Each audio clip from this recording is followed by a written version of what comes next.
본 방송에서 제공하는 투자 정보는 투자 판단에 대한 조언입니다. 방송에서 제공하는 주식의 가치, 가격 상승 및 하락에 대해서는 방송사에서 보장하지 않습니다. 시청자 여러분 안녕하십니까? 깊이 있는 인사이트로 여러분들의 투자를 잘 이끌겠습니다. 저는 강관우입니다. 저는 이혜은입니다. 간밤에 미국 증시가 약간 올랐습니다. 그런데 필라델피아 반도체 지수, 마이크론 테크놀로지는 약간 빠져가지고 우리 좀 오늘 시작이 궁금하고요. 부동산 관련주, 금융주가 좀 올랐거든요. 관련해서 우리도 같이 움직일지 같이 지켜보시죠. 네, 오늘은 또 아침부터 비가 촉촉하게 내리네요. 우리 시청자 여러분들께서는 오늘 또 우리 시장 어떻게 흘러가게 될지 많이 궁금하실 것 같은데요. 자, 비가 오는 가운데에서도 우리 증시 힘내주길 바랍니다. 자, 저희 유튜브에 서울경제TV 검색하시면 유튜브에서도 TV로 송출되고 있는 화면 그대로 똑같이 만나보실 수가 있습니다. 자, 그리고 유튜브에만 존재하는 특별한 실시간 채팅창도 있죠. 자, 실시간 채팅창 중에서 저희 방송 보시면서 궁금하신 부분들, 그리고 방송에서 이런 것도 좀 다뤄줬으면 좋겠다라고 하시는 부분들도 함께 적어주시면 저희 방송에서 최대한 다뤄드릴 수 있도록 하겠습니다. 자, 그런 만큼 저희 서울경제TV 유튜브 채널에 많은 관심과 사랑도 함께 부탁드린다는 말씀 드리면서 자, 오늘 증시팔 그리고 우리 증시도 파이팅입니다. 화이팅! 네, 어제 포스코 그룹주가 난리도 아닙니다. 그래서 저희가 AI 대 인간, 포스코 관련해서 특집으로 좀 설정을 했습니다. 네, 최근 AI 대 인간은요, 우리 시청자 여러분들께서 지금 시장에서 존재하고 있는 가장 뜨거운 이슈들 다뤄드리고 있습니다. 자, 오늘은 포스코 그룹주 이야기들 준비했는데요. AI 챗 GPT에게 어떤 내용 질문을 던졌을지 구체적인 질문 내용 화면으로 만나보시죠. 네, 오늘 챗 GPT에게 이렇게 물어봤습니다. 자, 최근에 2차 전지 기세가 정말 뜨거웠죠. 자, 그럼 그 기세가 포스코 그룹주로 좀 옮겨간 모양새입니다. 전일장에서 포스코 그룹주들 일제히 상승이 나왔고 거기다가 상한가 안착한 종목들도 눈에 띄었죠. 자, 이런 포스코 그룹주들 우리가 어떻게 대응을 해 나가야 될까라고 챗 GPT에게 물어봤더니 이런 답변을 내놨습니다. 자, 지금 2차 전지는 미래 신산업으로서 주목을 받아왔다. 포스코 그룹주들 역시 2차 전지 관련한 또 특히 밸류체인 영위하고 있는 그룹들이 있기 때문에 함께 주목을 받은 거고요. 자, 미래 신산업으로서 주목을 받고 있는 이 시점은 투자자들에게 매력적인 기회로 인식이 될 수밖에 없다라는 답변을 첫 번째로 내놨습니다. 자, 계속해서 살펴보면 하지만 지금 현재 어떻게 보면 광풍이라고도 좀 표현이 되고 있는 것 같은데 이런 열기가 쭉 이어질 것이냐 그 부분에 있어서는 불분명하다라는 답변도 함께 들어볼 수가 있었습니다. 따라서 안정적인 투자 전략이 필요하게 될 텐데 안정적 투자 전략이 필요한 이유는 바로 아랫줄에 나와 있죠. 대규모 매도 주체가 등장을 했을 때는 지금 이렇게 하늘 높은 줄 모르고 날아오르고 있는 포스코 그룹주들 함께 급락이 나올 수도 있다. 그 부분을 우리가 특히 조심을 해야 된다라는 이야기도 함께 전해주고 있습니다. 자, 그렇다면 안정적인 투자 전략 어떤 것들이 있을까라고 살펴봤을 때 분산 투자도 하나의 방법이 될 수 있겠고요. 우리가 기업에 대해서 각각의 개별 기업들에 대해서 충분한 정보를 가지고 판단을 하는 것도 분명히 안전한 투자 대안이 될 수 있을 겁니다. 안전망을 반드시 갖춰야 된다라는 당부까지 잊지 않고 있는 챗 GPT입니다. 자, 그렇다면 강건우 앵커님, 오늘 챗 GPT의 답변은 성적부터 한번 들어볼까요? 성적이 아주 좋아요. 최근에 제가 이제 원하는 답들이 이렇게 나오고 있고 챗 GPT가 많이 성숙해졌나 봐요. 아, 그래서 그런 것 답들이 같습니다. 상당히 성숙한 답들이 나오는데 네. 2차 전지 관련해서 지금 상당히 이제 바람을 타고 있잖아요. 그래서 제가 한번 하나씩 좀 짚어 보겠습니다. 그중에 제가 제 후면에 지금 제목을 포스코 그룹주 동반에 이게 방점이 좀 찍혀 있거든요. 네. 근데 동반이라는 건 사실은 차별화가 안 되는 거거든요. 묻지마 상승 이렇게도 해석이 될 수 있다 이렇게 보시면서 그럼 차트 한번 보시죠. 자, 어제 말이죠. 제일 왼쪽에 포스코 DX, SI 업체입니다. 시스템 인티그레이션. 그래서 그룹 내에서 인터넷망 깔고 이런 거 관련되는 걸 할 수 있겠죠. 네. 포스코 스틸리온. 상한가 갔어요. 하루에 회사가 얼마나 바뀌는지는 몰라도 이렇게 상한가를 2개 회사가 갔고요. 그러니까요. 포스코 엠텍, 포스코 인터내셔널 14.5%, 포스코 퓨처엠 12%, 포스코 홀딩스 정작 제일 중요하고 제일 무겁고 제일 저평가된 회사는 1.8%밖에 안 올랐어요. 그래서 제가 이걸 보면서 오늘 이제 특집을 좀 해야 되겠다는 생각을 했는데 그다음 장을 보시면 자, 왼쪽에는 차트입니다. 제일 위에 연초부터 대비해가지고 지금 포스코 엠텍이 하늘을 찌르면서 올라가고 있잖아요. 그죠? 네. 그다음이 포스코 퓨처엠 DX, 포스코 홀딩스, 포스코 인터내셔널 이런 순서입니다. 근데 포스코 엠텍은 사실은 이렇게 올라갈 뭐가 재료가 있는지 저는 개인적으로 알지는 못하는데 철강 뭐 포장하고 이런 회사거든요. 근데 철강 포장하는 회사가 뭐 엄청 이렇게 올라갈 이유가 뭐 자사주배의 이슈가 있긴 있는 것 같아요. 근데 아주 작더라고요. 금액 네. 자체가 되게 작았고 그래서 이게 뭐 2차전지 관련한 걸 뭐가 물밑에서 진행되고 있나 이런 생각이 좀 들 정도로 네. 그런 생각이 좀 드는 주식이고 포스코 퓨처엠 예전에 포스코 케미칼이라고 했던 회사가 이름을 바꾼 회사잖아요. 여기 2차전지 뭐 다 하니까 양극재, 음극재 다 하니까 뭐 그렇다고 치고 포스코 DX, SI 하는 업체가 이렇게 올라갈 일이 뭐 있나 이런 생각이 좀 들고요. 최근에 주가 상승률 이쪽에 숫자를 보시면은 포스코 엠텍이 255%, 퓨처엠이 90%, DX가 덩달아서 92%, 포스코 홀딩스 50%, 포스코 인터내셔널 최근에 아주 강하게 뒤에서 후발로 올라가고 있습니다. 17%예요. 저쪽에 왼쪽에 차트를 보시면 제일 밑에 점 빨간 점으로 된 게 포스코 인터내셔널인데 제일 차트의 오른쪽 끝에 보시면 점이 두 개가 위로 이렇게 치솟았잖아요. 상당히 세게 지금 올라가고 있는데 그 이유가 뭔지 하나씩 좀 볼게요. 그다음 장 보시면은 자, 강세 요인입니다. 그러니까 제일 중요한 말이 수직 계열이에요. 수직 계열화. 밑에 원재료 수급부터 해가지고 양극재, 음극재까지 모두 이렇게 수직 계열화가 돼 있는 많지 않은 그룹 중에 하나예요. 포스코가. 네. 상당히 맞죠. 그리고 재활용 리튬도 이제 생산을 할 거고 내년도부터는 이제 아르헨티나 염호에서부터 이제 리튬도 생산을 개시할 거다 이런 얘기들이 있잖아요. 거기에 플러스해서 어제 또 나온 뉴스가 중국 정부가 중국에서 이제 철강 생산 네. 그 량 자체를 22년도 수준 이하로 좀 제한을 하겠다. 이런 얘기들이 이제 아주 호재로 작용한 요인이 있다. 이렇게 저는 이제 진단을 하고 싶고 좀 하나하나씩 좀 보겠습니다. 그 다음 장을 보시면은 자, 이게 그 공매도예요. 왼쪽 제일 왼쪽이 포스코 홀딩스, 퓨처엠, 엠텍 이런 순서인데 포스코 홀딩스 보실래요? 지금 전체 주식 수의 1.1%가 공매도예요. 근데 최근에 어떻습니까? 외국인의 공매도가 급격하게 늘어나고 있죠. 네. 엄청나게 빠른 속도로 늘어나고 있습니다. 근데 주가는 계속 오르고 있어요. 이건 누가 사고 있죠? 개인들이 완전히 뭐 묻지마인지 아니면 진짜 저평가 주식인지 생각을 하면서 사는 거예요. 저희가 사실은 저평가 주식이라고 몇 번을 센티멘탈, 펀더멘탈 코너에서 말씀을 드린 적이 있잖아요. 네. 그래서 저희 방송을 많이 보시고 참고를 하시는 것 같기도 하고 해서 반가운데 어쨌든 외국인들은 계속적으로 공매도를 쳐오고 있습니다. 그런데 우리 개미군단, 특히 제가 볼 때는 좀 불개미 느낌이 날 정도로 지금 너무너무 강력한데 네. 엄청나게 사면서 주가를 끌어올리고 있어요. 포스코 퓨처엠 분위기가 좀 다르죠. 공매가 많이 내려가고 있습니다. 이게 무슨 얘기냐면 졌다는 얘기예요. 아. 공매를 지금 환수하고 있다. 주가가 많이 올라가니까 울며 겨자 먹기로 공매 친 거를 다시 사는 수밖에 없어요. 환매수. 환매수 할 때는 높은 가격에 사야 되잖아요.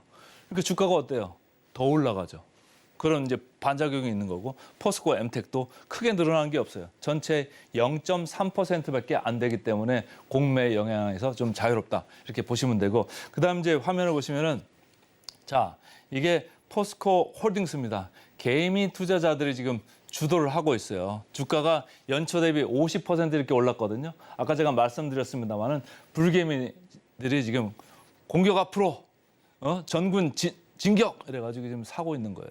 근데 외국인들은 계속적으로 공매도를 하고 있습니다. 근데 외국인들의 공매도가 이제 이것만 계속 파는 게 아니라 이걸 공매도하면 딴 쪽에 또 순매수를 하기 때문에 자기들은 그 롱, 이렇게 사는 쪽하고 네. 숏, 파는 쪽하고 이렇게 어느 정도 균형을 맞추거든요. 그거를 일방적으로 100대 0 이렇게 안 합니다. 그래서 한쪽은 사고 한쪽은 파는데 파는 쪽에 포스코 홀딩스가 지금 잡혀 있는 거예요. 그래서 외국인들이 계속 팔고 있는데 펀더멘탈 쪽 보시면 내용이 좋아요. 포스코 홀딩스. 리튬 사업 하잖아요. 니켈도 하잖아요. 그리고 또 폐배터리 쪽으로도 좀 나가려고 하고 있어요.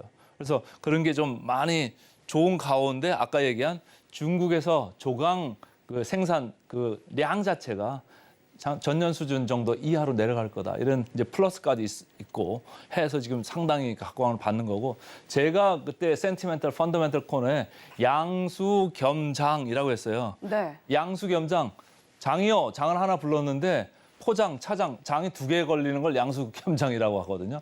이 회사는 밑에 보시면은 배당 성향이 47%랍니다. 배당 성향이 뭐냐면 한 해 벌어들이는 돈, 당기 순이익에 무려 47%를 배당으로 주는 회사예요. 우리나라 평균이 20% 안팎이거든요. 47%는 어마어마하게 주는 거고 지금 주식을 사도 배당 수익률로 연말까지 가지고 계시면 3% 정도는 보너스로 받을 수 있는 주식이 바로 포스코 홀딩스예요.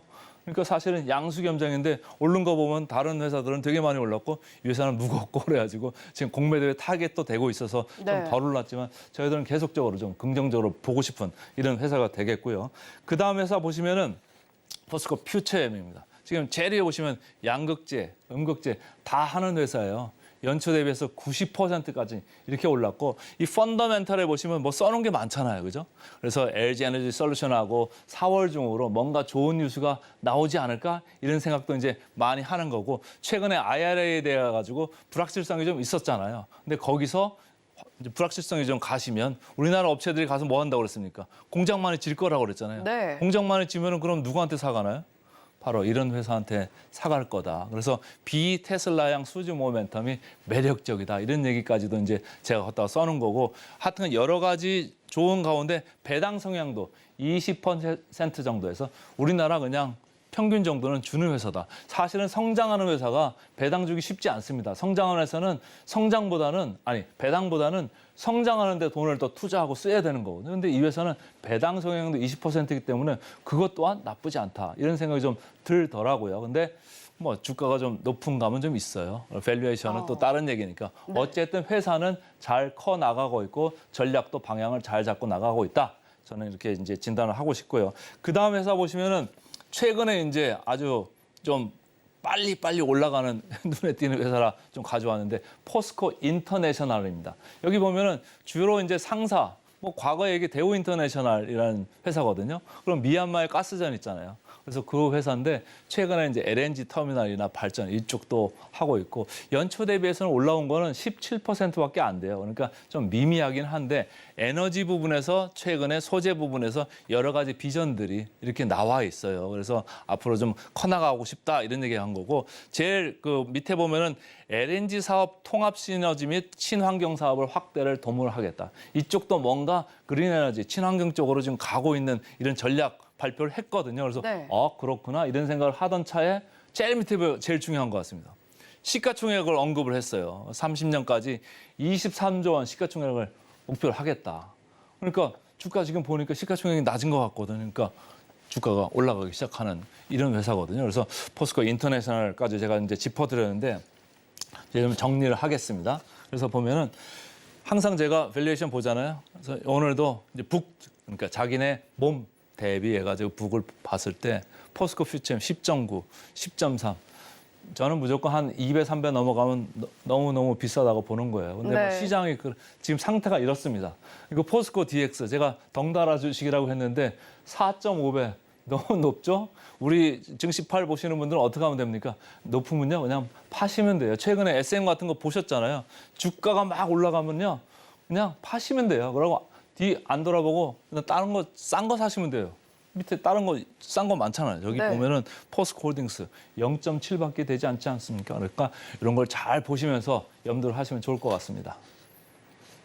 네, 이전에는 뭐 철강 쪽에 집중을 하면서 대표적인 굴뚝 산업의 대표 주자로 꼽히던 포스코 그룹주가 이제는 좀 2차 전지 쪽으로 DNA 탈바꿈을 하고 있는 상황입니다. 친환경 쪽에도 상당히 방점을 찍고 있는 포스코 그룹주인데 지금 본업이라고 할 수 있는 철강 쪽에서도 중국 쪽에서 이슈가 있고 거기다가 2차 전지 밸류 체인에 있어서도 많은 개미 투자자들, 개인 투자자들이 집중을 하고 있는 종목이 바로 포스코 그룹주인데요. 지금 계속해서 상승이 나오고 있는 상황에 대해서 오늘 챗 GPT 그리고 강관우 앵커님도 상세하게 정리를 해주셨습니다. 각각의 기업들과 관련해서 우리가 어떻게 살펴볼 수 있을지 오늘 AI 대 인간 코너 잘 참고하시면 좋겠고요. 챗 GPT 한마디는 이렇게 정리해 보겠습니다.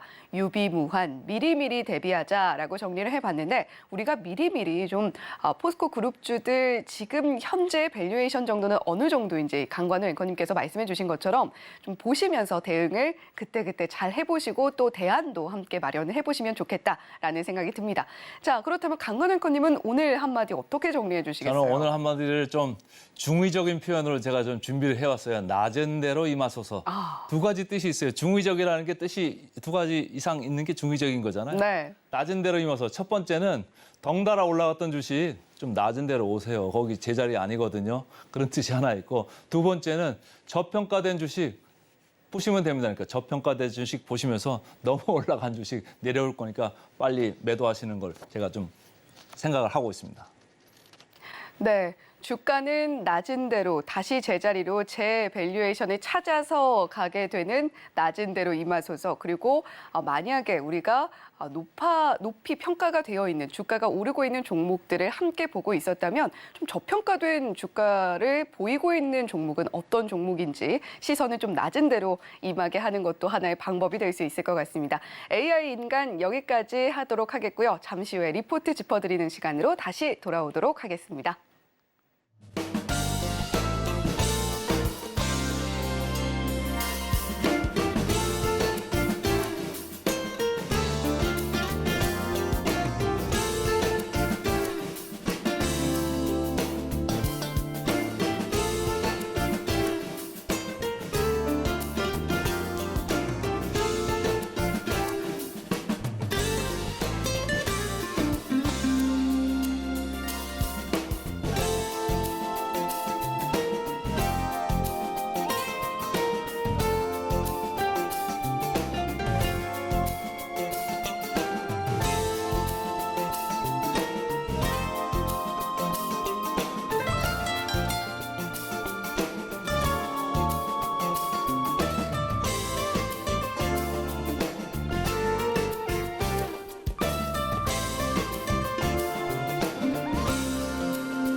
네, 오늘도 장 시작 전에 챙겨보면 좋을 리포트들 소개해드립니다. 이혜은의 이건 꼭 시작해보도록 하겠습니다.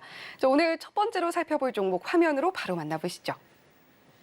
네, 오늘 이 종목 먼저 살펴보겠습니다. CJ ENM 한때는 개인 투자자들의 많은 사랑을 받았던 종목이기도 한데 최근 살펴보니까요. 외국인 매수세는 좀 들어오고 있는데 기관은 매도세 나타내고 있더라고요. 자, 지금 제목이 이렇게 붙어 있습니다. 연은 역풍에 가장 높이 난다. 지금 역풍을 맞고 있다라는 것은 전제가 되어 있는 제목이에요. 자, 지금 1분기 실적 살펴보면 영업 적자로 전환, 영업이익 같은 경우는 적자 전환을 한 상태다라고 보시면 되겠습니다. 지금 사실 적자가 불어나고 있는 이유는요. 피프스 시즌, 이전에는 엔데버 콘텐츠라는 이름이었습니다. 피프스 시즌과 티빙에 돈을 좀 많이 투입을 한 CJ ENM이에요. 지금 투자 집행에 있어서 실적이 상당히 부진하게 나오고 있는 상황입니다. 이런 상황 때문에 조직 개편을 대대적으로 하고 있는 CJ ENM인데 그럼에도 불구하고 아직까지는 조직 개편에 의한 성과가 실질적으로 가시적으로 드러난 부분이 없기 때문에 투심 악화는 지속되고 있는 상황입니다. 자, 그럼에도 불구하고 연은 역풍에 가장 높이 난다라는 이야기를 하고 있는 이유는 여기에 있습니다. 피프스 시즌과 티빙의 적자 폭이 점차 줄어들고 있고 티빙 같은 경우는 가입자 수 500만 명 정도가 손익분기점이라고 보시면 되겠는데 그 목표치에 점차 도달하고 있는 모습도 살펴볼 수가 있는 상황입니다. 그리고 CJ E&M 하면 이전부터 음악 사업을 영위해왔죠. 신규 보이그룹도 두 팀이 데뷔를 앞두고 있기 때문에 CJ E&M 지금 물론 역풍에 좀 힘들어하고 있는 상황이기는 합니다만 점차적으로 좋아질 것이다라는 내용이 담겨 있는 리포트였습니다. 자, 상세한 내용도 한번 짚어보도록 할게요. 자, 지금 긴 터널을 지나고 있음에는 분명해 보입니다. 사실 피프스 시즌 이전에 말했듯이 엔데버 콘텐츠입니다. 자, 티빙에 대한 투자 집행이 좀 무리였다라는 이야기가 안팎에서 나오고 있는 것도 사실인데 특히 피프스 시즌의 경우에는 자금난에 큰 영향을 미쳤다라는 이야기도 함께 나오고 있습니다. 지금 피프스 시즌의 지분 80%를 지난해 1월이었죠. 9,300억 원을 들여서 인수를 했는데 이때 차입금 한 4천억 원 정도가 부담이 되고 있는 상황이고요. 자, 지금은 계속해서 예상 순차입금을 봤을 때 올해의 예상 순차입금, 그러니까 기업의 이자 비용의 지출을 확인할 수 있는 지표라고 보시면 되겠는데 이 순차입금 규모도 1조 9천억 원 가량으로 추산이 되고 있기는 합니다. 하지만 그럼에도 출구는 보인다라고 하고 있는 부분이 올해는 피프스 시즌을 통해서 24편가량의 작품이 공급이 될 예정이고요. 하반기쯤에는 피프스 시즌을 통해서도 턴어라운드를 한번 기대해 볼 만하지 않을까라는 전망이 솔솔 나오고 있는가 봅니다. 자, 거기다가 보이그룹 두 팀의 데뷔뿐만이 아니라 이전에 영위를 해오던 음악 사업 쪽에서는 그래도 꾸준히 흑자를 내고 있는 부분까지도 함께 확인이 되고 있기 때문에 앞으로 CJ E&M 긴 터널을 지나서 이제는 좀 터널 끝에 스며드는 빛 정도는 좀 보고 있지 않나라는 전망이 담긴 리포트 내용이었습니다. 따라서 투자 의견 매수 유지하고요. 목표 주가는 11만 8천 원 제시를 하고 있는 리포트 살펴드렸습니다. 자, 두 번째 리포트도 살펴보겠습니다. 이번에 세아제강 한번 살펴보도록 할게요. 자, 세아제강 어제 철강주들 상당히 눈에 띄는 모습 보여줬습니다. 물론 포스코 그룹주가 그 흐름을 선도하기는 했습니다만 세아제강은 그중에서도 실적으로 존재감을 뿜뿜 드러내는 바로 그 종목이었는데요. 제목 보시면 사상 최고치 영업이익이 예상된다라고 적혀 있습니다. 지금 수출에서 견조한 모습을 보이고 있고 내수에 있어서는 조금은 위축되는 모습을 보였었는데 그 모습도 함께 회복세를 보이면서 판매량이 늘어나고 특히 영업이익 관리를 상당히 잘하고 있습니다. 2분기를 살펴봐도 내수는 조금은 부진할 것으로 보입니다만 미국 쪽에서 계속해서 수요가 늘어나고 있는 모습들을 보여주고 있기 때문에 세아제강 실적에 있어서 한 번 더 기대를 해볼 만하다라는 전망이 나오고 있고요. 사실 4분기라고 되어 있는데 작년 4분기에 영업 실적이 이미 고점을 찍었다라는 이제 앞으로는 피크아웃만 남은 것이 아니냐라는 우려감이 좀 있었던 것도 사실입니다. 하지만 이번에 1분기 실적 잘 나와줄 것 같고요. 그리고 올 한 해로 살펴봤을 때도 사상 최고치 영업이익 똑같이 보여줄 수 있을 것으로 기대가 되고 있는 세아제강이기 때문에 고점 우려도 함께 타파를 해주고 있다라고 살펴보시면 되겠습니다. 그런데 현재 주가 구간을 보면 과도한 저평가 구간이다라는 것도 리포트에서 살펴주고 있었는데요. 세아제강 과연 올해 한 번 더 실적 면에서 특히 영업이익 관리 측면에서 날아올라 줄 수 있을지 지켜보시면 좋을 것 같습니다. 자, 자세한 내용 한 번 더 짚어보도록 할게요. 자, 1분기 강관 수출 호조 보이고 있고 분기 최고 영업이익 나타낼 것으로 보이고 있습니다. 자, 좀 실적을 자세히 봐야 될 것 같은데 매출액은 전년 동기 대비 4.8% 늘어나는데 불과했어요. 자, 그런데 영업이익이 전년 동기 대비 20.5% 증가하는 모습을 보여줬습니다. 분기 대비로는 93.3% 증가세를 보였는데 이렇게 분기 사상 최고치가 예상이 된다라는 소식이 어제 주가를 끌어올리기도 했습니다. 강관 수출 견조하고 내수도 아직 조심스럽긴 합니다만 회복세를 보이면서 판매량이 증가한 것도 실적에 영향을 미치고 있습니다. 수출은 원달러 환율이 안정세를 찾아 나가면서 좀 단가는 떨어졌지만 내수 쪽에서 가격 인상을 하면서 관리가 됐다라고 보시면 될 것 같습니다. 자, 연간으로도 사상 최고치 영업이익이 예상되고 있는 세아제강인데 2분기에도 20% 가까운 높은 영업이익률 지속이 예상이 되고 있습니다. 미국에서 에너지 강관 수요 호조가 지속될 걸로 보인다는 이야기 앞서 말씀을 드렸는데 자, 이제 실적에 대한 우려감, 특히 올 한 해는 좀 내려놓으셔도 좋겠다라고 보여지는 세아제강입니다. 자, 지금 저평가에 대한 이야기도 드렸는데 투자 의견은 매수, 목표 주가는 25만 원 유지한다라는 증권사 리포트 의견이 있습니다. 주가 PER은 2배고요. PBR은 0.4배에 불과하기 때문에 과도하게 저평가되어 있다라는 판단도 함께 전하고 있으니까 한번 체크해 보시면 좋겠습니다. 자, 오늘 앞서서 리포트 CJ ENM에 이어서 세아제강까지 두 종목 전해드렸습니다. 잠시 후에 오늘의 일면 헤드라인으로 다시 돌아올게요.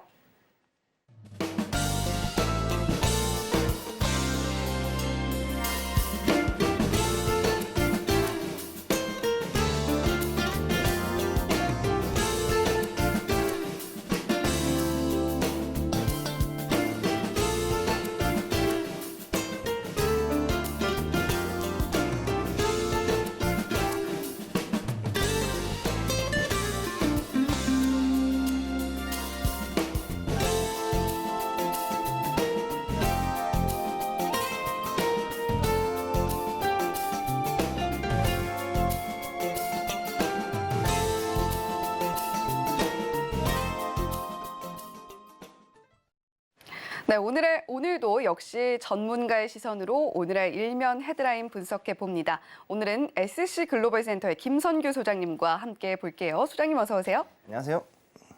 네, 소장님 오늘도 우리 시청자 여러분들 위해서 뉴스를 선별해 주신 걸로 알고 있는데 자, 어떤 내용 가지고 오셨는지 화면 통해서 만나보겠습니다.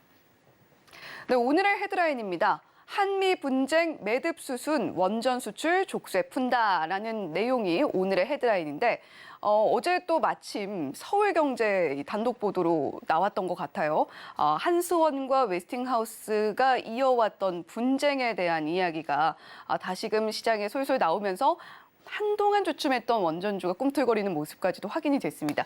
자, 소장님 오늘 헤드라인 한번 요약 부탁드릴게요. 네, 일단 보시면은 한미 간의 분쟁, 그러니까 작년 12월에 웨스팅하우스가 우리나라의 그 한수원이 체코에다가 원전을 수출한다 그랬었죠. 그랬는데 여기에 대해서 이 부분을 지금 이제 거기에 대해서 우리가 인정할 수 없다 그러고 원천 기술에 대한 어떤 그 IP, 즉 그 지적재산권 관련 소송을 붙였습니다. 네. 그랬다가 한수원이 이번에 이제 이번에 그러면은 웨스팅하우스의 그러면 기술 지분을 인정을 해주고 거기에 대해서 원전기 수출을 웨스팅하우스는 지원하는 쪽으로 결론이 났고요.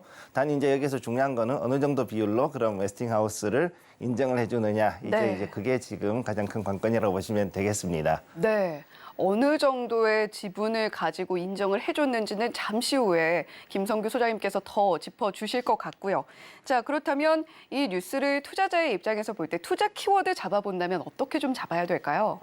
보면은 일단 원전 수출 과연 추후에도 더 이어질 수 있는가 이 부분이 가장 중요한 이슈라고 보시면 되죠. 네, 앞으로도 이어질 수 있을 것인가 지속성에 대한. 네, 그렇죠. 자, 이번에 왜 그러냐 하면 이걸 좀 보시면은 이 한수원이 현재 그 웨스팅하우스하고 요 특허 분쟁 때문에 걸렸는데 우리나라 원전 역사가 이렇게 간단하게 나오면 이렇게 됩니다. 그래서 네. 우리나라는 원래 미국형 원전, 즉 웨스팅하우스하고 기술 계약을 하고 난 다음에 그동안 한 10년 정도를 해가지고서 쭉 갔었어요. 그랬다가 그다음에 97년에 이제 원전 기술의 이전에 대한 라이선스, 쉽게 얘기해가지고서는 라이선스 피만 주면은 너희들이 얼마든지 만들 수 있게 해주겠다. 네. 이렇게까지 갔죠.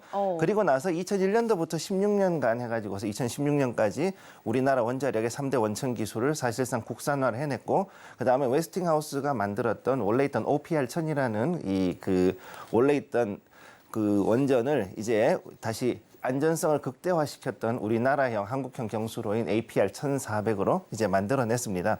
그래서 이거를 이제 그 UAE에 우리가 이제 바라카 원전에 이제 수출했었죠, 처음에. 네. 그러고 난 다음에 2022년에 대해서 이제 우리가 체코에다가 이제 그 두코바니 원전을 하려고 그랬는데 거기에 IP 소송을 지금 제기를 한 거예요. 그리고 지금 이제 그 결론 나온 게 이번에 그러면은 웨스팅하우스하고 그러면 이번에 한미 정상회담 하고 난 다음에 한수원과 WH는 현재 여기에 대해서 조율을 하고 있다. 이렇게 보시면 되겠습니다.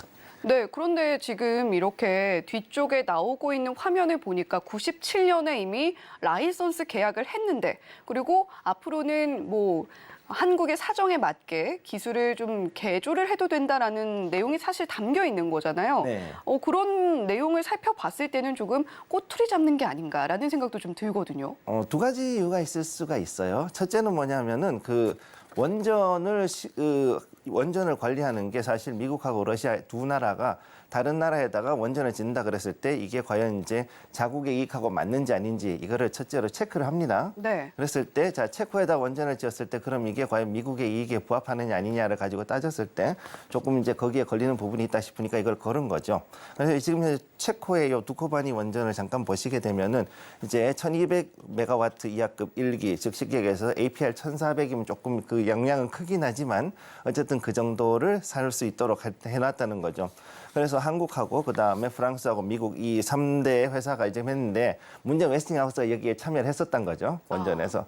그랬는데 이제 우리께 훨씬 더 좋다 그러니까 여기서 웨스팅하우스가 네. 예, 발목을 잡은 거예요, 한마디로. 기분이 상하긴 했겠네요. 네, 그렇죠. 그러니까 이제 이 부분에 대해 가지고 이제 어떻게 할 것이냐를 가지고 본 거고.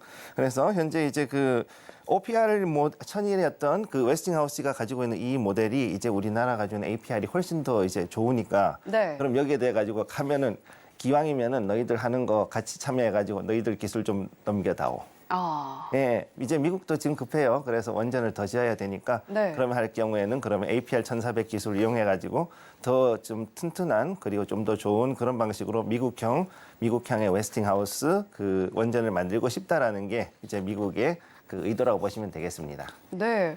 의도가 너무 뻔히 보이는데 조금은 한수원 입장에서는 또 억울할 수도 있을 것 같은 그런 내용까지 함께 짚어주셨습니다. 자, 그런가 하면 지금 또 많이 시장에서 화두가 되는 부분이 SMR 부분이잖아요. 소형 네. 모듈 원전인데 이 부분과 관련해서도 지금 미국이 어떻게 좀 나아가고 있다라고 저희가 볼 수 있을까요? SMR도 사실은 지금 거의 초기 단계이기 때문에 굉장히 많은 나라와 그 기술 협력을 하고 자금의 협력을 또 지금 받고 있는 상황이죠.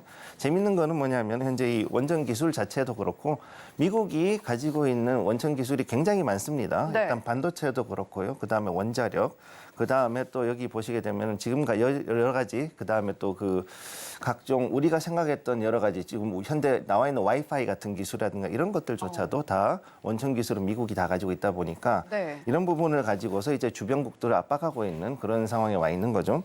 그래서 현재 그 차세대 원전으로 주목을 받는 이 SMR 같은 경우도 사실은 지금 굉장히 합종 연행이 상당히 여러 개 있고 또 단순히 우리나라에도 여러 업체들이 지금 계속 공동 개발하고 있어요.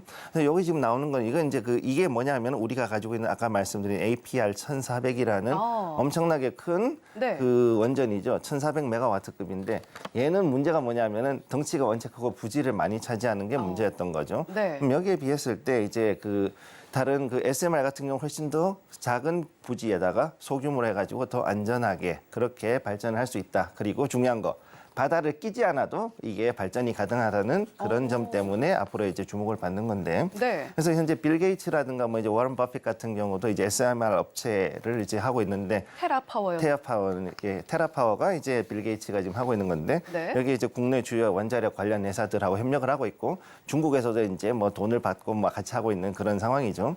여기 이제 이 테라파워에서 나오고 있는 건데 TWR 그래서 이게 그 이동파 트래블링 웨이브 리액터 그래가지고선 이동파형 그 원전이라고 부르는 겁니다. 네, 이게 SMR. 예, SMR의 그 하나의 그 저거죠. 요건 렌더링으로 지금 만들어 놓은 건데, 네. 요거 같은 경우에는 이 다른 거에 비해서 방사성 폐기물이 굉장히 많이 줄어든다는 장점이 있기 때문에 이동파식이기 때문에 그래서 그런 거를 지금 현재 진행을 하고 있다고 보시면 되겠습니다.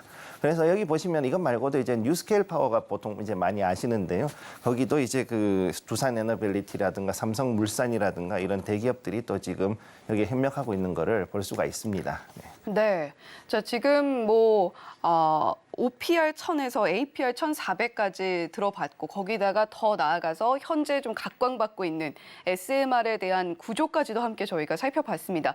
자, 그렇다면 다시 좀 원점으로 돌아와서 지금 한수원과 웨스팅하우스의 이 분쟁 상황에 있어서 아까 지분을 어느 정도까지 인정해 줄 것인가 이 이야기를 저희가 했었잖아요. 네. 자, 그렇다면 그 결과는 좀 저희가 어떤 정도로 나왔다라고 받아들일 수 있을까요? 제가 봤을 때 그래도 어느 정도 그 미국이 좀 어느 정도 그 체면 치레할 수 있는 부분으로 가려고 그러면 최소한 한 30% 정도 인정을 해줄 수밖에 없는 부분이고요. 네. 그리고 최소 그 이상 어쩌면 그 이상 갈 수도 있어요. 근데 여기에서 중요한 거는 이거를 통해 가지고 그 웨스팅하우스가 해외에다가 원전을 그 공사를 했던 시공 실적이 필요하거든요. 사실은 미국 입장에서도. 네. 그러니까 실적을 다시금 이제 만들어내는 게 되게 중요하다고 보시면 되고, 그다음에 이 부분에 대해서 우리가 또 깨달아야 되는 게 지금 이제 차세대 원전에 대해서는 그 누구도 지금 그 표준을 만든 게 없으니까 그럼 여기에서 차세대 원전 기술 표준을 우리가 무조건 참여를 해가지고 여기에 대해서 최소한 공동 지분이라도 받아내야만 그래야만 우리가 앞으로 이제 이런 SMR 같은 거를 수출할 때 이렇게 이번 사태 같은 게 그래도 좀 줄어들 수 있다라고 저는 그렇게 보고 있고요. 네. 그래서 현재 그 보시면은 두산 에너빌리티 이제 우리 두중이라 불렀던 두산중업의 회사였죠. 이 에너빌리티나 아니면 이제 현대건설 같은 이런 그 주요 원자력 업체, 즉 시공을 해봤던 업체들이 이제 SMR 업체하고 협력하고 있고, 그다음에 또 원천 기술 개발에 아무래도 공동 참여를 하고 지분을 인정을 받아야 앞으로 이제 유리하니까 그런 부분을 좀 지켜봐야 될 것으로 보입니다. 네. 그래서 안전성이 월등히 이제 강화된 이 SMR 같은 경우는 앞으로 굉장히 많은 지역에 깔릴 것이기 때문에 이 부분에 대한 것도 매출은 굉장히 좀 커질 거라고 보고 있습니다. 네. 자, 지금 뭐 어쨌거나 SMR에 있어서도 아직까지는 전 세계 보편화된 방식은 아니기 때문에 우리가 주도권을 확보하기 위해서라도 미국에 좀 눈치를 볼 수밖에 없는 상황이다. 따라서 지금 웨스팅하우스와의 분쟁 상황에도 이런 부분들이 좀 영향을 미치고 있다라는 이야기까지 함께 전해주셨습니다. 자, 관련해서 두산 에너빌리티 언급을 해주셨는데 두산 에너빌리티 같은 경우는 우리 시청자 여러분들께서도 상당히 익숙하게 받아들이고 계신 부분일 것 같아요. 자, 저희 증시 8, 증시 9 특히 강관 앵커가 꾸준히 이야기해 주셨던 종목 중에 또 하나이기도 합니다. 그만큼 저희 방송 계속 지켜보신다면 좋은 종목들이 이렇게 이슈와 함께 부상할 수 있다라는 말씀도 함께 드리도록 하겠고요. 자, 그렇다면 우리가 이 뉴스와 함께 수혜볼 수 있는 업종, 수혜볼 수 있는 종목들 구체적으로 뽑아본다면 어떤 게 있을까요? 크게 세 가지로 보셔야 되는데 일단 첫째로 원전 관련주인데 일단 시공 관련주. 네. 그래서 저는 이제 에너빌리티 아까 말씀드렸던 대로 그다음에 HD 현대중공업, 그다음에 현대건설, 그다음에 대림산업이 이제 지금은 이제 DLENC로 바뀌었죠. DLENC 그다음에 관련사인 DL 요것도 좀 지켜보실 필요가 있어요. 그게 시공 경력이 많이 있던 회사이기 때문에 이들을 우선 지켜보셔야 되고 다음으로 이제 한전기술 자회사 삼총사 있죠. 한전기술, 그다음 한전산업, 그다음에 네. KPS 요 세 개. 지금 요거는 이제 그 전체적인 주가가 조금 위아래로 왔다 갔다 하고 종목마다 조금씩 다른데 요걸 잘 보셔야 되는데 결국은 관련된 종목들을 보시되 이들은 대형주기 때문에 우선 재무제표하고 그다음에 현재 수주 잔고라든가 여러 가지 상황을 조금 더 지켜보시는 게 필요하고요. 네. 두 번째는 이제 원전 소부장 이게 특히 더 중요한데 아무래도 이번에 그 만약에 한미 정상회담 때 그 경제 자문 갈 때 어쩌면 또 같이 갈 수도 있어요, 얘들이. 그러면은 일진파워라든가 우리기술 그다음에 보성파워텍, BHI 이런 종목들은 지금 조금 상당히 괜찮아요. 네. 그런 종목은 지금 강하게 올라가고 있고 그다음에 서전기전이나 올비텍이나 그다음에 대창솔루션, 다음에 다원시스 이런 애들은 지금 이게 좀 손실을 크게 봤어요. 그동안 그 탈원전 정책 때문에 네. 그 유지 보수만 좀 하고 그리고서는 그 신규로 어떤 그 사업이 일어나지 않다 보니까 여기에 대해서 상당히 좀 그 타격을 좀 많이 봐서 그 전체적인 재무는 좀 약한 상황입니다. 이건 좀 기억을 해두시고요. 네. 그다음에 탈원전 때문에 이 상당수의 그 소부장들은 좀 피해를 입었기 때문에 여기서는 그래도 잘 버티고 있는 종목들을 중심으로 좀 보실 걸 권해드리겠고요. 그다음에 마지막으로 이제 SMR 관련주인데 여기 보시게 되면 이제 삼성물산이나 SK이노베이션, 그다음 우진 이런 거를 좀 보셔야 되고 그다음에 이제 그 중에서도 아까 말씀드렸던 우리기술 같은 경우 특히 중요한데 네. 이제 계측기 분야에서 지금 현재 거의 탑티어라고 보시면 되거든요. 전 세계 글로벌 탑티어이기 때문에 우리 기술도 꽤 괜찮아요. 그리고 이제 여기에 보면은 이제 그 현재 SMR 관련해 가지고 이제는 워런 버핏도 이제 미드 아메리칸 에너지라고 해서 그 에너지 회사를 SMR 참여를 하기로 했기 때문에 작년에 그럼 이런 것들로 봤을 때 앞으로 이제 미국 회사들 중에서 어떤 회사들하고 대기업들이 연결되는가 이런 것도 좀 지켜보시면 괜찮을 것으로 보입니다. 네. 저 그렇다면 SMR 관련주는 조금 더 긴 호흡으로도 볼 수가 있겠네요. 네, 사실 이제 요건 조금 긴 호흡으로 보면 되는데 대신에 이제 테라파워하고 뉴스케일 요 두 개하고 연결되어 있는 데가 가장 빨리 갈 걸로 보고 있고 특히 이제 그 SMR 중에서도 이제 테라파워에서는 지금 굉장히 여러 가지 종류의 SMR을 테스트를 하고 있기 때문에 네. 여기에서 과연 이제 소디움 냉각제 관련주 그쪽으로 해가지고 보시면은 나쁘지 않을 거다 이렇게 보시면 되겠습니다. 네. 지금 오늘 원전에 대해서 정말 깊게 알 수 있었던 시간인 것 같습니다. 특히 관련주들 보신다면 시공은 어떤 기업들이 하는지 쫙 읊어주셨죠. 자, 그런 기업들 위주로 보시면 되겠고, 자, 그리고 지금 소부장 쪽에서 보신다라고 한다면 소부장 쪽에서는 개별 기업들마다 조금 이슈를 체크는 하셔야겠습니다. 특히 펀더멘탈이 어느 정도 나오고 있는지 함께 보셔야 될 텐데 그동안 원전을 좀 억제하는 정책 하에서 함께 실적이 좀 나오지 않았던 종목들보다는 계속해서 상승세를 탈 수 있는 종목들 위주로 보시면 좋겠다라는 이야기 해주셨고, 조금 더 긴 호흡으로 원전에 한번 나는 이 종목을 한번 보겠다라고 한다면 SMR 관련주들 한번 보시면 좋겠다라는 이야기까지 함께 전해주셨습니다. 자, 오늘 원전 관련해서 특히 웨스팅하우스와의 분쟁 이야기로 시작해서 상세한 이야기 들을 수 있는 시간 마련해 주셨습니다. SC 글로벌센터의 김선규 소장님과 함께 이야기 나눠봤습니다. 소장님 감사합니다. 감사합니다.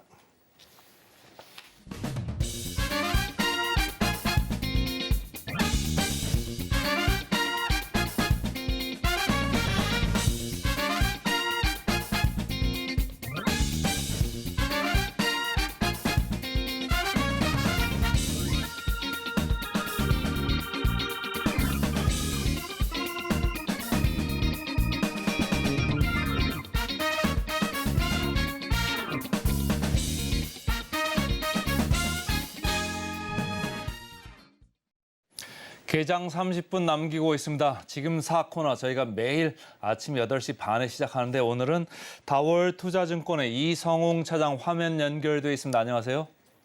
네, 안녕하십니까. 자, 오늘 두 종목 들어봐야 되는데 먼저 뭐부터 할까요? 우선 첫 번째 웅진홀딩스 좀 말씀을 좀 드리도록 하겠고요. 웅진홀딩스 아니죠? 웅진싱크빅 말씀드릴 텐데, 웅진홀딩스 인적 분할로 설립된 어떤 교육 전문 업체입니다. 근데 이 웅진싱크빅 라는 그 회사를 들으면은 일반적인 어떤 지면, 그러니까 뭐 좋은 페이퍼와 관련된 학습지로 생각을 많이 하시겠지만, 지금 이제 웅진싱크빅이 올해 매출을 1조 이상, 그리고 이런 부분이 좀 주가에 좀 계속 반영이 되는 부분은 이 어떤 단순 교육에 대한 매출액이 아니라 지금 AI와 관련된 매출 부분이 지금 기대가 되는 상황이기 때문에 웅진싱크빅을 지금 다시 한번 좀 재평가하는 현재 상황이라고 말씀드릴 수 있겠고요. 일반적인 뭐 스마트 싱크빅 이런 그 지면 쪽 학습에 대한 매출 비중은 25%인데, 이 AI와 연결된 스마트 올 같은 경우가 매출의 거의 30%까지 지금 차지하고 있습니다. 이 스마트 올 같은 경우에는 이 학습 습관이나 이 문제풀이 패턴과 같은 이런 부분은 이제 빅데이터와 연결되면서 맞춤형 교육을 한다라고 말씀을 드릴 수 있겠는데, 그렇기 때문에 이 스마트 올에 대한 그 시장에서의 관심은 많이 높은 상황이고요. 그 전에 스마트 올이 출시한 이후에는 키즈, 그러니까 영유아 쪽 비중이 많았다고 한다면은, 지금은 이제 중동, 그러니까 일반적인 이 학생 쪽 비중도 높아지고 있는 상황이기 때문에 이 웅진싱크빅에 대한 구매자 연령대가 다양화되고 더 높아지는 점에서 봤을 때, 이 스마트 올에 대한 시장에서의 관심은 굉장히 높다라고 좀 생각이 되고 있고요. 지금 AR 페디아죠. 이쪽에서의 그 독서 경험을 제공하는 인터랙티브 북인데, 실질적으로 지금 웅진싱크빅의 해외 매출에 대한 기대감이 큰 게 바로 이제 AR 페디아라고 볼 수 있겠습니다. 이 작년이었죠. CES 수상 후에 어떤 기술력에 대한 부분에 있어서 관심을 많이 받고 있는 상황이고, 이런 부분이 어떻게 보면은 이제 AI의 그 특성상 어떤 자본이 많이 들어가는 그런 부분보다도 이 IP를 확보한 다음에 로열티를 수취한다는 관점에서 봤을 때 이 웅진싱크빅이 이 해외 쪽에서의 이런 AI와 관련된 이 솔루션을 수출한다는 점에서 봤을 때 이 웅진싱크빅에 대한 관심은 국내에도 물론 좀 늘어나고 있는 추세이지만은 해외 쪽에서의 기대감을 더욱더 좀 키우고 있는 상황이다라고 말씀을 드릴 수 있겠고요. 그렇기 때문에 이런 이 포트폴리오가 다양화되고 있다는 점에서 이 웅진싱크빅의 주가가 조금 지금 좀 많이 받고 있는데, 근데 이제 그 부분이죠. 지금 증권이 예측하는 이 올해 매출 1조 이상을 달성할지, 또 이제 영업이익은 올해도 한 430억 이상을 증권사가 예상을 하는데, 하지만 제가 본다고 하더라도 지금 그 마케팅 비용이나 여러 가지 인건비도 그렇고 비용적인 측면도 좀 내려가고 있는 추세이기 때문에 이런 매출액보다도 영업이익은 충분히 430억 이상은 달성할 가능성이 좀 있지 않을까라고 좀 생각이 되고 있고요. 그러기 때문에 우리나라 전체 교육 시장도 이제 디지털 그 시장으로 많이 바뀌고 있죠. 그 선두주자가 바로 이제 웅진 싱크빅이라고 말씀드릴 수 있겠는데, 그런 점에서 웅진 싱크빅에 대한 관심을 다시 한번 가질 필요가 있지 않을까 이렇게 판단됩니다. 최근에 아이들이 좀 줄면서 좀 걱정을 했었는데 지금 고객 베이스도 좀 넓어지고 AI 쪽에 이제 솔루션 같은 걸 수출하면 이게 회사가 상당히 멀티플도 좀 올라갈 수 있는 이런 국면인 것 같은데 가격은 좀 어떻게 보십니까? 저는 지금 주가가 좀 많이 올라가고 있는 상황인데요. 이 정도 가격, 당연히 지금 시장이 몇 년치 어떤 실적을 땡기는 시장이라고 좀 볼 수 있겠는데, 그런 점에서 봤을 때는 이 멀티플을 대비하는 것보다도, 지금 현재는 그 어떤 계단식의 어떤 주가 상승 여력을 계속 가져갈 가능성이 있다라고 좀 생각이 되고 있고요. 그렇기 때문에 1차적 목표가 3,800원, 손절가 3,100원을 말씀을 드리는데, 3,800원을 돌파했을 때는 추가적인 매수도 좀 가능하지 않을까 이렇게 판단됩니다. 자, 웅진 싱크빅 3,800원 먼저 들어봤고요. 그 다음 주식은 뭔가요? 현대일렉트릭 말씀을 드릴 텐데요. 현대일렉트릭 변압기 만드는 이 전력기계 업체인데, 우선 지난주였죠. 이 수주 목표를 35%, 그러니까 연초에 제시했었던 이 금액 이상으로의 지금 그 수주 목표를 수주 목표를 잡으면서 주가가 지금 상승 여력을 지금 크게 지금 가져가는 현재 상황이고요. 그만큼 이제 자신이 있다는 얘기죠. 제가 본다고 하더라도 지금 이 변압기에 대한 수요, 그러니까 해외 쪽에 있고 미국 쪽이라고 볼 수 있겠죠. 우리나라보다는 이 미국 쪽에서의 어떤 수요에 대한 부분은 지금 현대일렉트릭도 자신을 하고 있다라고 말씀을 드릴 수 있겠고요. 여러 가지 신재생 에너지로의 전환도 있고, 그리고 전기차 구매 증가도 있고, 그리고 주택 쪽에서의 전기화 쪽에서의 이 변압기에 대한 수요 부분도 지금 빠르게 지금 북미 지역이 우리나라보다는 추세가 좀 빨라지고 있죠. 그런 점에서 현대일렉트릭의 이 변압기에 대한 수요는, 그러니까 이제 어떤 공급자 우위에 시장이 올해는 좀 되지 않을까라는 생각이 되고 있고요. 그렇기 때문에 현대일렉트릭에 대한 이 수주의 그 상향 목표는 타당하다라고 좀 생각이 되고 있습니다. 그렇기 때문에 지금 물론 인프라 투자도 그렇지만은 일자리법이죠. 일자리법에 대한 부분에 있어서 이 노후 전력망 교체에 대한 속도까지 좀 내고 있기 때문에 지금은 미국 쪽에서의 변압기 수요는 계속 일어날 가능성이 있다라고 좀 생각이 되고 있고, 실질적으로 분기마다 이 북미 쪽에서의 이 신규 수주가 계속 늘어나고 있죠. 지금 작년 1분기 때 1억 6,500만 달러, 작년 2분기 때는 3억 5,400만 달러였는데, 지금 현재 본다고 하더라도 꾸준하게 분기마다 2억 불 이상은 지금 수주를 좀 달성하고 있는 상태고요. 그런 점에서 봤을 때도 이 현대일렉트릭의 분기에 이 수주를 본다고 하더라도 저는 충분히 올해 어떤 상향한 그 수치의 수준은 가능하지 않을까라고 좀 생각이 되고 있고요.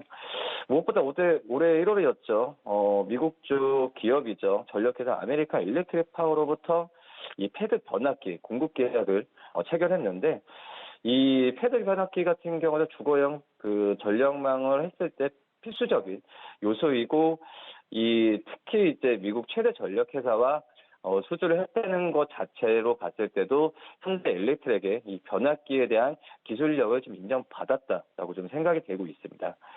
그렇기 때문에 이 미국 쪽에서의 수주 부분도 괜찮지만은 해외 쪽에서의 특히 이제 중동 쪽에서의 수주 부분도 개시되고 있는데 그러기 때문에 북미 쪽뿐만 아니라 글로벌 해외 쪽에서의 수주만 본다고 하더라도 저는 현대엘렉트릭의 이런 수주 상향은 당연히 주가에 잘 반영이 좀 되고 있는 게 정직하지 않을까라고 좀 생각됩니다.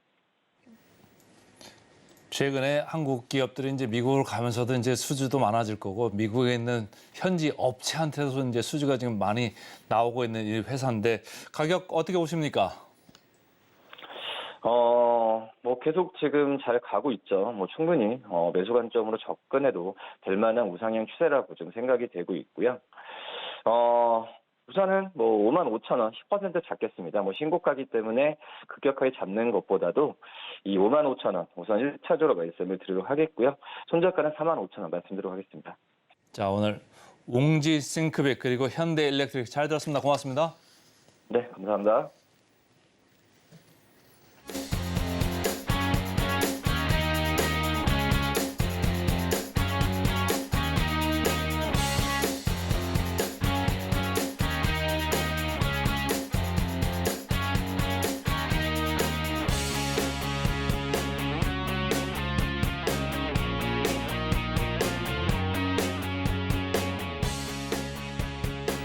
본 방송에서 제공해드리는 정보는 투자 판단에 대한 조언일 뿐 해당 종목의 가치와 수익률을 보장하지는 않는다는 점 말씀드리면서 여기서 인사드리겠습니다. 저희는 잠시 후에 증시구로 다시 돌아올게요. 시청해주신 여러분 고맙습니다.